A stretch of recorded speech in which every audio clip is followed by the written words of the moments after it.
Hey guys, it's Morgan. Welcome back to the weekly Shlog here at Highland Cycles. I got my kid helping me out. My other kid was here earlier, but he's basically worthless. So he's actually rode his dirt bike up to see his buddy up near our new house.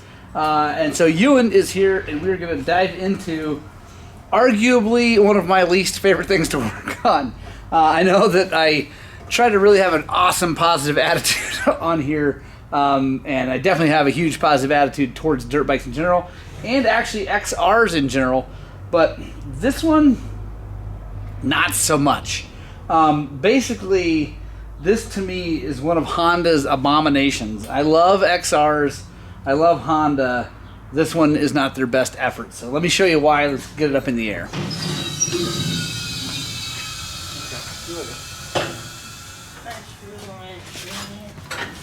Alright guys, so if you know me, you know I love XRs. You know that my XR650 is one of my favorite bikes, even though I don't ride it nearly enough. So I do love the XR line, but I like XRs that only have one carburetor. This one has two. Anyway, at some point in 1983, Honda thought it was a great idea to put two carburetors on these bikes, and they've since realized that was a terrible idea and went back to one carburetor and two exhausts. It does help to have two exhausts. You can see it's got two pipes here, basically one feeding or pulling from each valve. They tried that with the carburetor.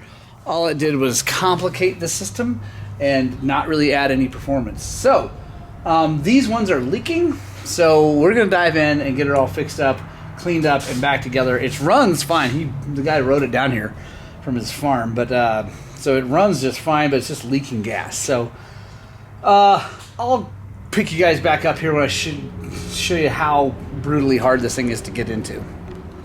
Alright guys, so here you can see here, it's just a mess in here. We got two boots up here, choke cable, two throttle cables, all this stuff all in the way. This one's actually not as bad as some, and I'll show you why. Still is super burly. That's good, bud. So now what we're gonna do, Ewan has loosened this. We're gonna pull that off. That's good. Alright guys, so then I like this little pry bar. It's pretty cool, by the way. This is a snap-on. You can push this and pivot this thing. It's pretty sweet. So come in here, go against the motor. We're just gonna ease it back out. Here we go guys, these are disgusting.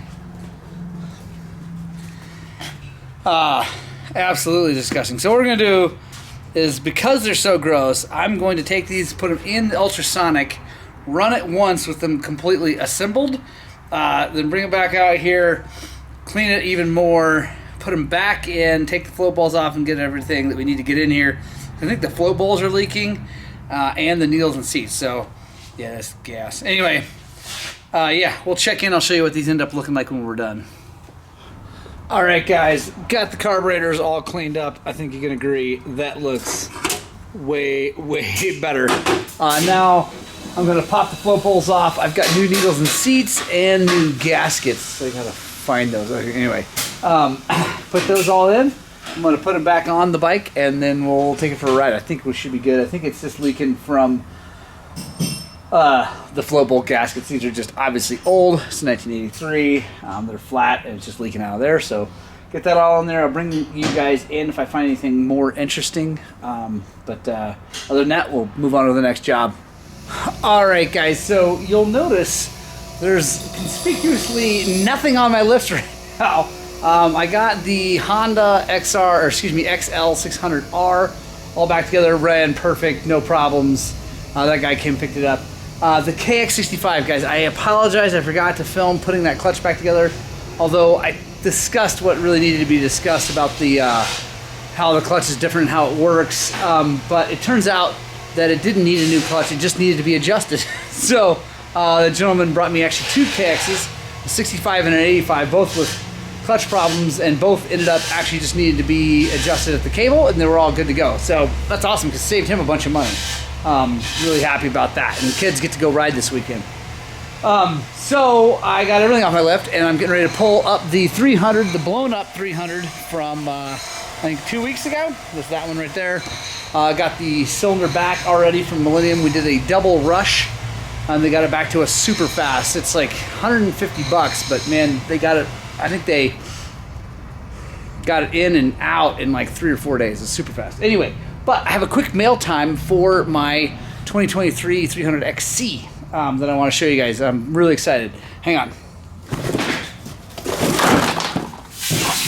Woohoo!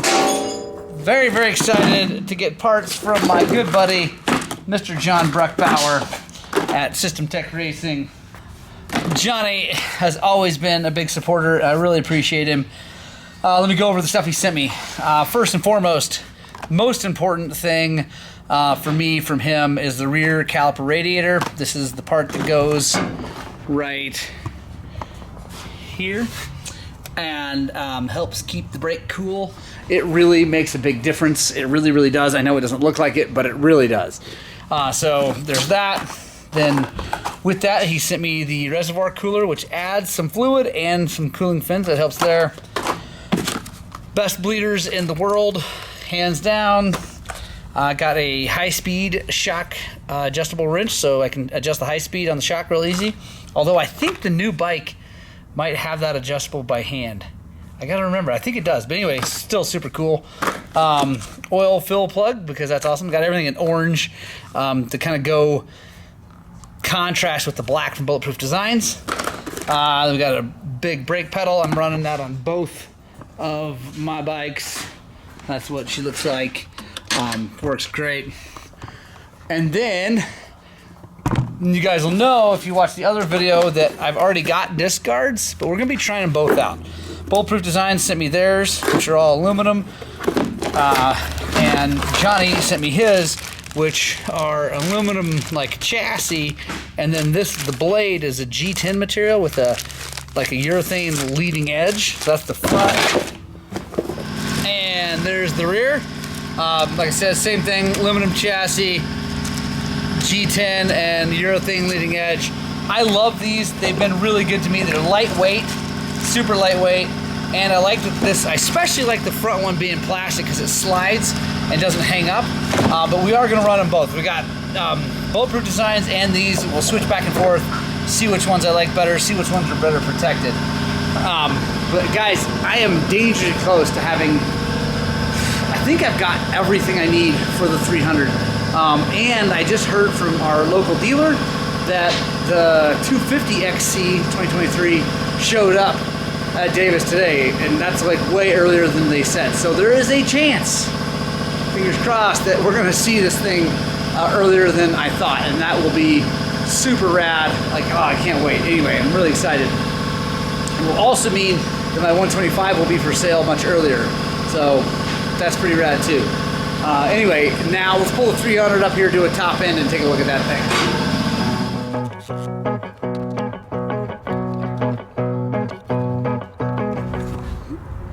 Alright guys, to refresh your memory, that is what the piston looks like on the exhaust side of this thing. And it was because the left side crank seal leaked. That's the one over here. I've already had that off. I replaced that seal. I've got a video on doing that replacement somewhere here on YouTube, so I didn't film it again, but anyway, got a new seal in there, so that's gonna be all good. Now we have a brand new Vertex piston. I'm gonna put that thing on there. I got I have the cylinder back from Millennium, and I'll build that thing up with the power valve. I'll bring you guys in on anything super interesting, but I have all this stuff filmed before. But then after we get all that done, we're gonna yank this Electron the heck off of here and put a key in back on. I'm pretty excited.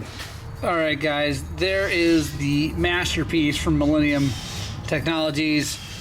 I just cannot say how great a job they do at replating these cylinders. They end up better than OEM, honestly, because they match it specifically to the piston. And that's another thing I want to talk about real fast.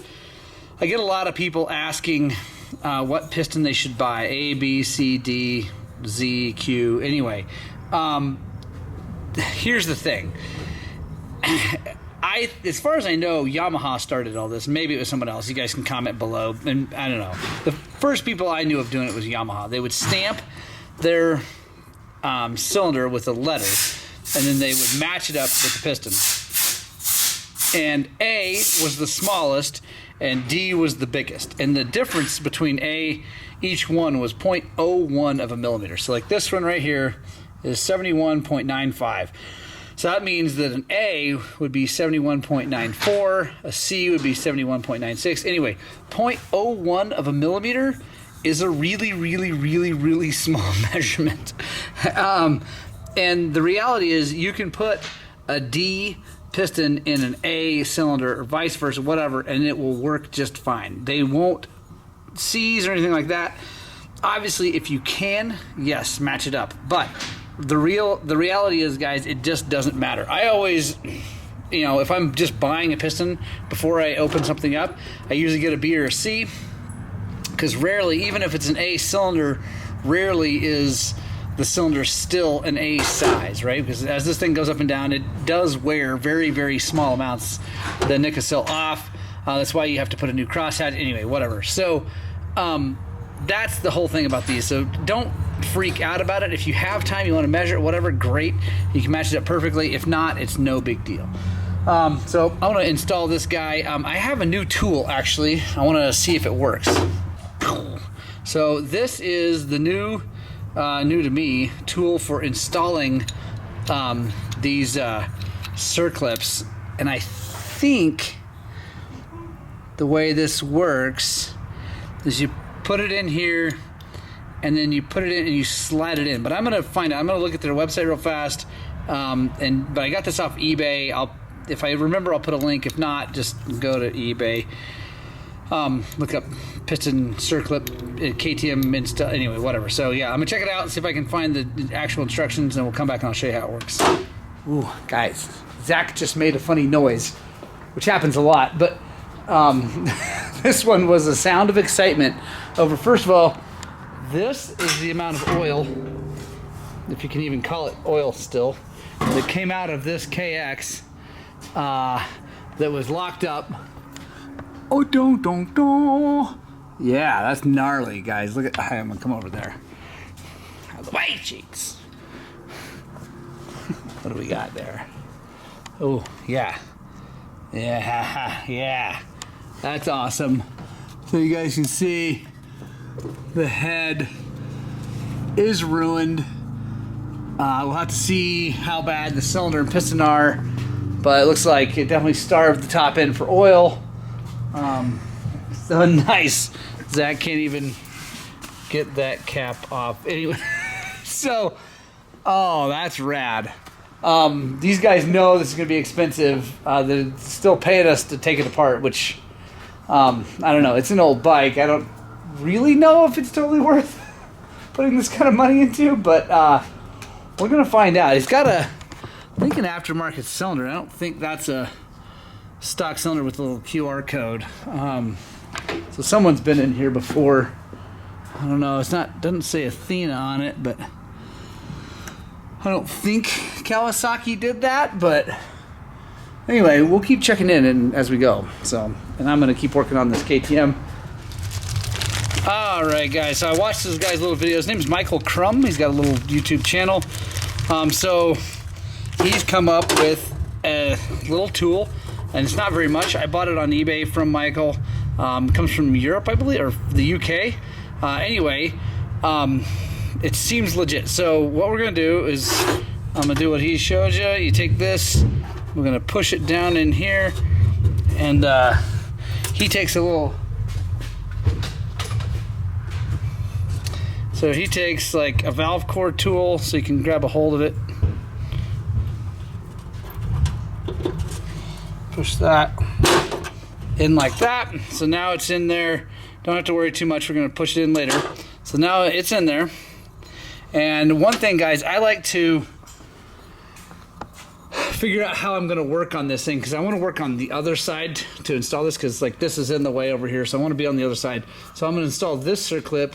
So the arrow there is going forward towards the exhaust. I'm going to install this circlip on this side first so I can work over there. So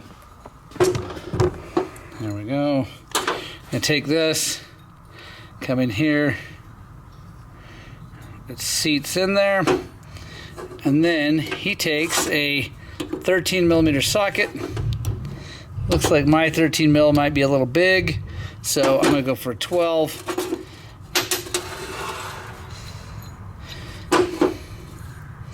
And I'm just gonna, so put that in there, seats down in, take this 12mm socket, and we're just gonna push it.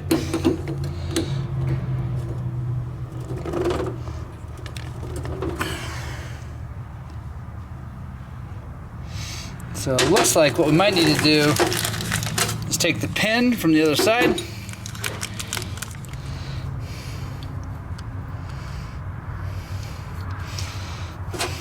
And push that in there. Boom. That was pretty easy, guys, and I didn't scratch up the piston at all. That is pretty awesome and a lot cheaper than the KTM tool, which is a big thing. I did make sure that I lined up the gap down. That worked really well. So now we'll try it up on the bike. All right, guys, so we got the clutch cover off, and we're putting a new main seal on this side. This is the same 300 that blew up. We got the piston on. We can get this done. I'm waiting for my buddy Mike to bring us back the power valve. He's vapor blasting, but I have something awesome to show you. Mr. Sheets found on the KTM. Oh yeah, look at that. I don't know if I've ever seen that before. That's awesome. So ride your motorcycles, don't let them sit. There you go, that's the takeaway from that one. All right, I'm gonna get this thing all done and then get that power valve, show you how pretty that is when we get it back.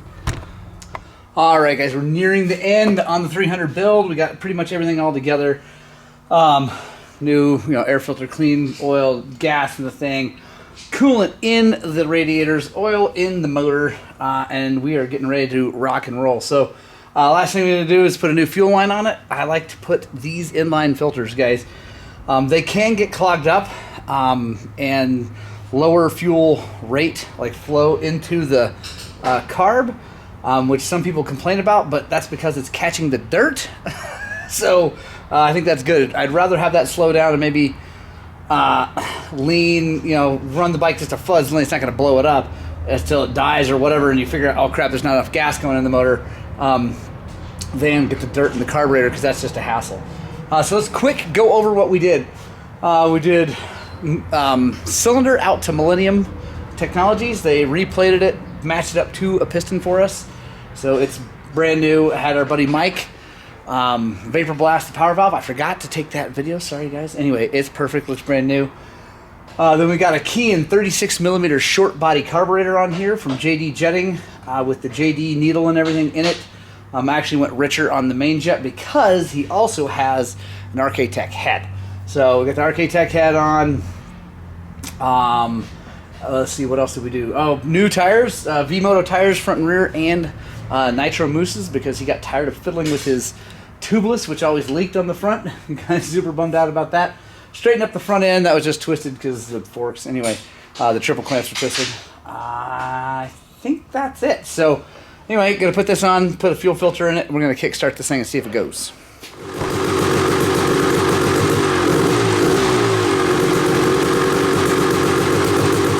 All right, guys, that's the end of the week, the end of the Shlog. Thank you so much for joining us. I really appreciate it.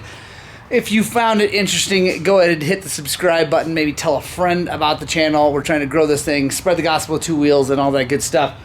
Hope you guys learned something. Hope you had fun. That's the goal here. But most importantly, I really hope that what we're doing is inspiring you guys to work on and get out and ride your dirt bikes!